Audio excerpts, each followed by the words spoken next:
میرے پاس آنے والوں، میں تمہارے باطن کو بھی جانتا ہوں، تمہارے ظاہر کو بھی جانتا ہوں۔ غوث اعظم رضی اللہ تعالیٰ عنہ فرماتے ہیں جو تم کھا کے آتے ہو، جو تم اپنے گھروں میں ذخیرہ بنا کے رکھتے ہو، وہ بھی میں تمہیں جانتا ہوں۔ یہ علم کس نے دیا؟ علم تو رب ذوالجلال نے دیا، لیکن یہ فیضان ہے اللہ کے پیارے حبیب کا۔ سرکار نے لعاب دان ڈالا، کنویں میں ڈلتا ہے تو کڑوا کنواں میٹھا ہو جاتا ہے۔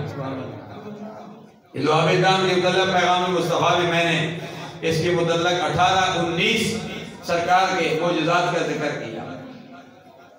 کوڑے تمبے کھدے تربوز نہیں بڑھدے باہیں مکے لے جاوے ہو، اور کوڑے کھو کدے مٹھے نہیں ہوندے باہیں 100 من کھن پاوے ہو۔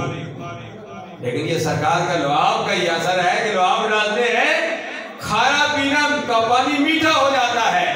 اللہ امام الانبیاء صلی اللہ علیہ وسلم نے لعاب دہن ڈالا، غوث اعظم رضی اللہ تعالیٰ عنہ کے پاس بہت کچھ آ گیا۔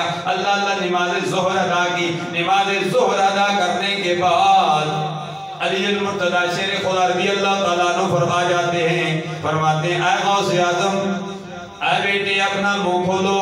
اللہ غوث اعظم نے منہ کھولا۔ اب ادب کو دیکھو، غوث اعظم نے منہ کھولا، آپ نے 6 مرتبہ لعاب دان ڈالا۔ غوث اعظم عرض کرتے ہیں اے علی المرتضیٰ شیر خدا رضی اللہ تعالیٰ عنہ، آپ نے 6 مرتبہ کیوں ڈالا؟ اس کی کیا وجہ ہے؟ اللہ علی المرتضیٰ کو بھی پتا تھا، فرماتے ہیں اس لیے 6 مرتبہ ڈالا تھا۔ ادب کا تقاضا یہ ہے، میرے اور آپ کے آقا نامدار صلی اللہ علیہ وسلم خاتم النبیین نے 7 مرتبہ ڈالا ہے، فرمایا میں بھی 7 مرتبہ ڈالوں، یہ ادب کے خلاف ہو جائے گا۔ میں نے 7 مرتبہ نہیں ڈالا ہے، میں نے 6 مرتبہ ڈالا ہے۔ یہ ادب کا تقاضا ہے۔ الدین کلہ ادب، ادب میں بہت کچھ ملتا ہے، ادب نہیں ہے تو کچھ نہیں ہے۔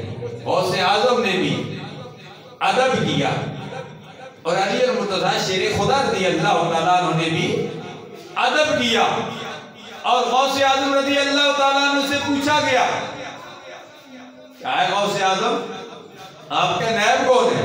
ہر بندی کا کوئی نائب ہوتا ہے، سیکرٹری، فرمایا میرا نائب۔ اور کس نے پوچھا؟